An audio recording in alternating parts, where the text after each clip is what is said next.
everybody. This is Ryan McClanahan with HistoryThroughCards.com. Hope you're all doing very well today. As you guys know, I'm a really big fan of the 1971 and 1972 Topps basketball sets. And while I don't have a whole lot of patience to complete sets these days, I am going after a lot of the Hall of Famers in those sets. And there was one in particular that I looked at in the 1971 set, and it is actually a Nate Thurmond. And you guys can see I really don't like that card. That's nasty. That really is. That's not a good looking representation of the man. And so I went to look for his 1972 Topps, thinking that maybe it would be better. No, that's no good either. That's not going to work out. And so the third option for me was his 1973 Topps, and it looks something like this.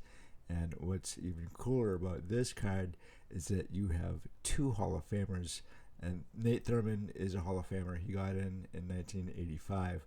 But the New York Knicks, number 19 here, is Willis Reed, a fantastic ball player. And I'll show you what his 1971 card looks like.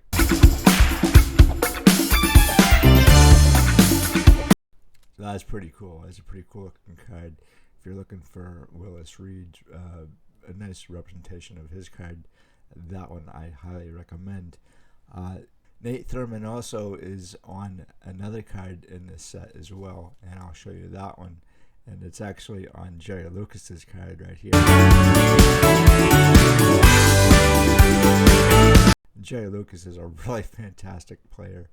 And so today I wanted to tell you guys about Nate Thurmond and his Quadruple-Double. Let me tell you a little bit about Nate Thurmond's career before I get into any articles here. Nate Thurmond is a 7-time All-Star from 1965 to 1968, and then again in 1970 and 1973. And he was a 2-time All-Defensive First Team, 1969, 1971. A 3-time Second Team from 1972 to 1974. All-Rookie First Team in 1964. And he's on the 50th and 75th anniversary team as well. He had during his career 14,437 points, or 15 points per game, 14,464 rebounds, which is 15 rebounds per game. Not long after his trade to the Chicago Bulls, the home opener versus the Hawks on October 18th, 1974, there's a very interesting incident that happens with Nate Thurmond here, and I'm going to tell you a little bit about it. This is from the Atlanta Constitution, October 19th, 1974. Hawks drew hot and lost by George Cunningham. Nate Thurmond wasted little time here Friday night showing 7,351 Chicago fans why he may be what the city needs to win a National Basketball Association championship. Blocking 12 shots and keeping a detour sign around the basket, the 6'11" Thurmond forced Atlanta outside and eventually to a 120-115 overtime defeat in a hard-fought NBA opening game. It was a heartbreaking loss for the Hawks, who were playing without Lou Hudson and going most of the way with 2 rookies, 2 sophomores, and a 26-year-old Dean Meminger. Spoiled was a splendid 32-point, 12-rebound effort by a 20-year-old John Drew, who shouldered most of the offensive burden for the Hawks and who came up short at the end.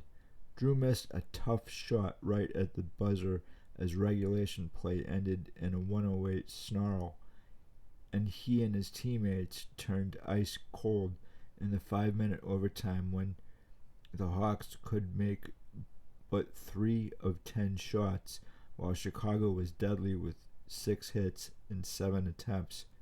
Give the credit for that cold shooting mainly to Thurmond, who blocked the metal completely and gave the Hawks nothing but 20-foot jump shots.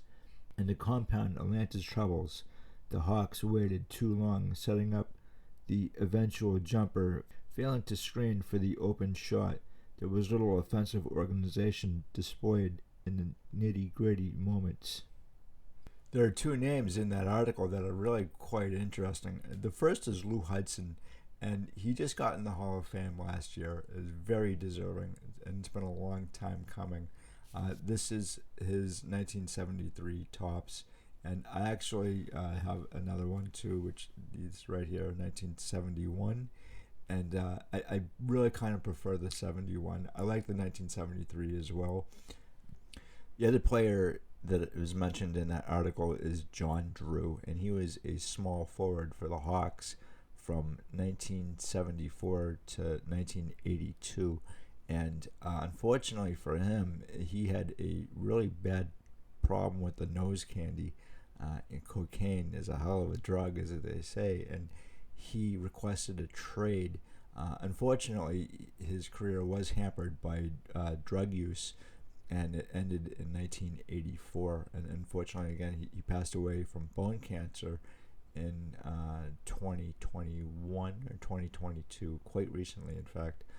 But he said he kicked the drug habit, and he tried to lead a normal life. His career could have been a heck of a lot better had he stayed away from the drugs. He specifically said, though, that being in Atlanta was a problem for him, and that was where he initially had his drug problem. And he was a standout in high school and college. He was a very, very good college ball player, and he had some success with the Hawks. Unfortunately, the drugs overtook his success, so who knows what could have happened had he stayed away from them. The 1973 Topps set is a set that a lot of collectors have said over the years is very, marked down in style. I get that. I understand. As you can tell right here, it is kind of plain Jane. There's not a whole lot to it.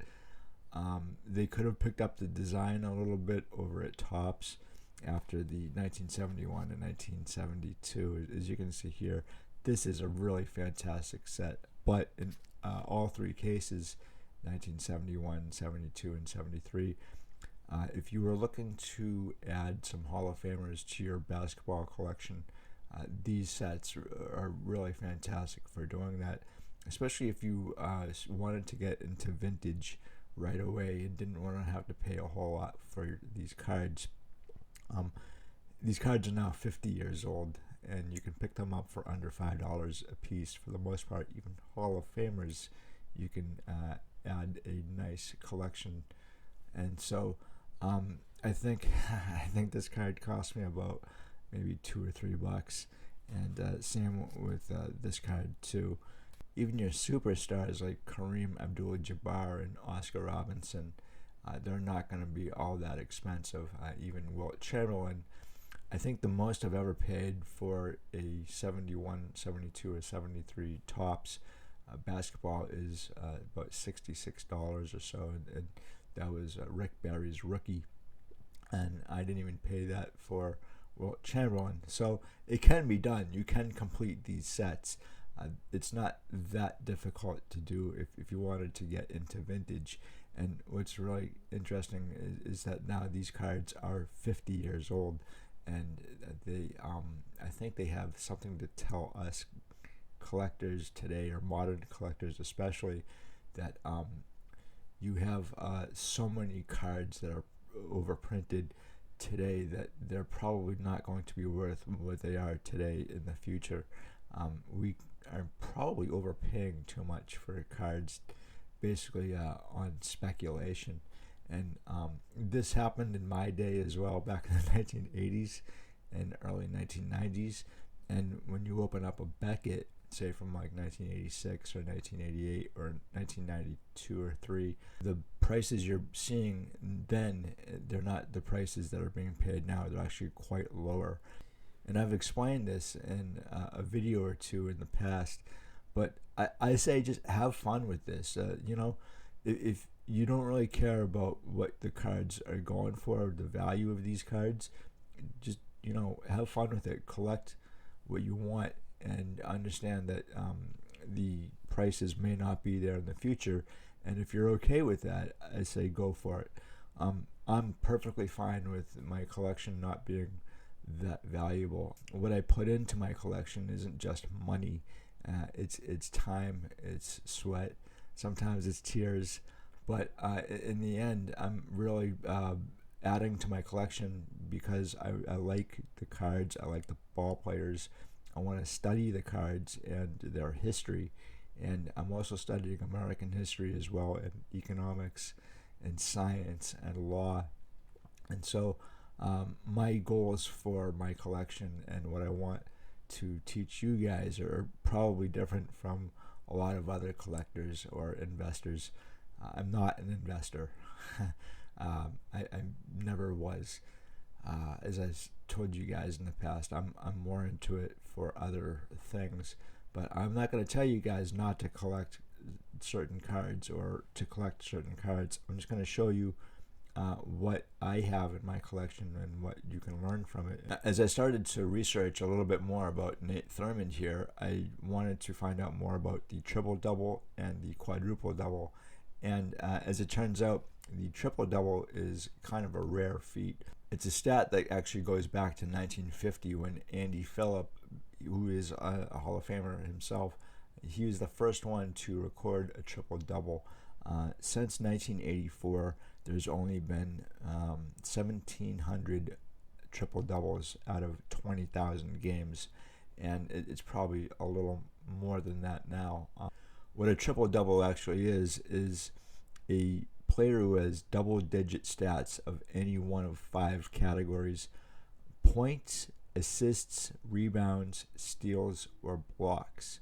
And a quadruple-double is when a player achieves double digits in 4 categories, which I just mentioned before.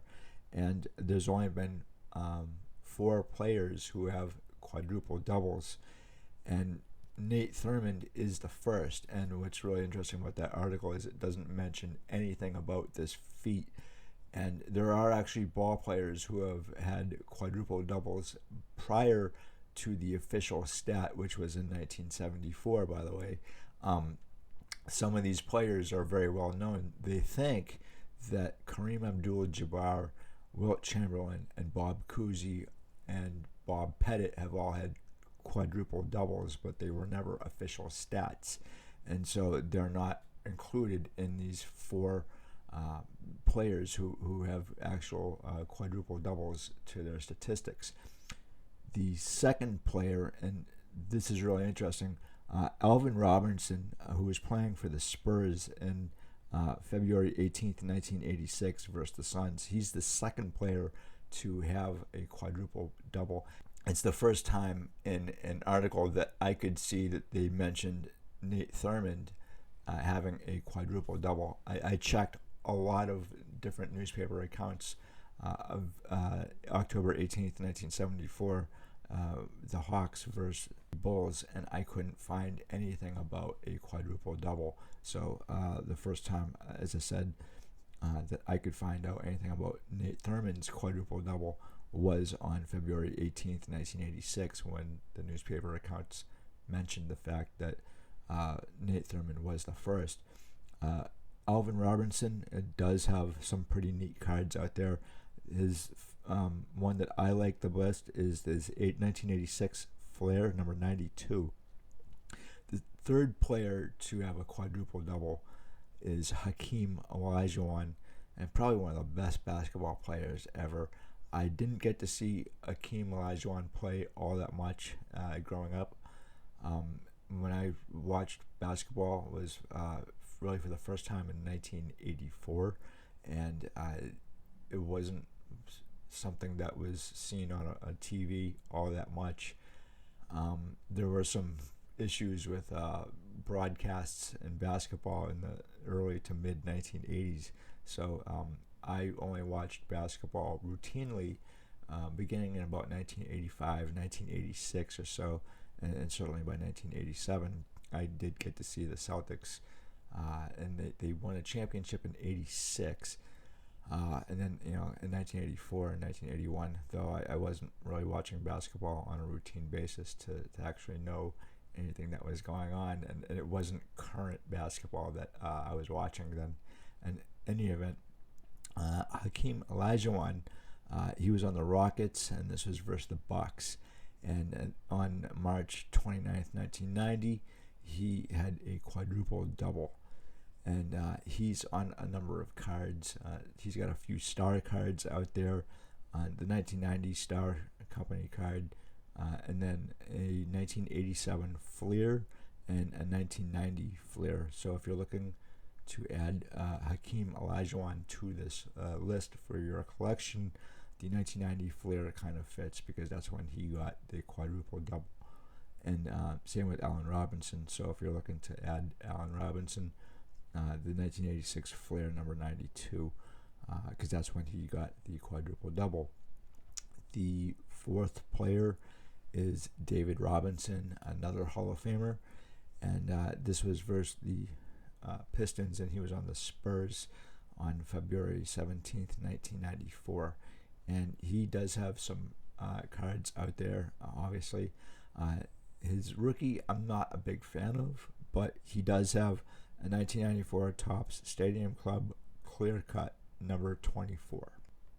So after Nate Thurmond's retirement in 1977, he actually had a barbecue joint, and I think it's closed now, but I'm a big fan of barbecue, and I'm always looking for a good joint. But he was really kind of well established, and I think this barbecue joint ended up lasting at least 20 years. And this is something that he really enjoyed to cook, and he really wanted to open up a establishment like this, and he was well known for it. And I've never been there. I think it's closed permanently now. Unfortunately, Thurmond passed away from leukemia in 2016, but his memory still lasts, and every time I look at a card, I'm not just looking at the card itself, the player, what that player represents, not only to the teams, to the sport, but also to the community as well. And Nate Thurmond really was a player that gave back to the community. And for this reason alone, I think maybe you guys would want to add Nate Thurmond to your collection. And again, like I said, these cards are not expensive at all, and I highly recommend that if you wanted to get into vintage basketball, the 1971, 72, and 73 Topps are really fantastic. I think at least good representations, and they're really fun. I've had a blast collecting these cards because, again, they're not expensive, and there's a lot of Hall of Famers in these sets, and a lot of basketball in the 1970s. Unfortunately, it's not very popular. There are reasons for this. Low attendance figures. Some say really bad play. You have two different leagues going on at this time too. You get the NBA, and then you have the ABA as well, which is really lightning, and a lot of Hall of Famers from the ABA, and I'll be talking more about the ABA at some point too, because that is just a fantastic story. So guys, thank you so much for stopping by. I greatly appreciate it as always.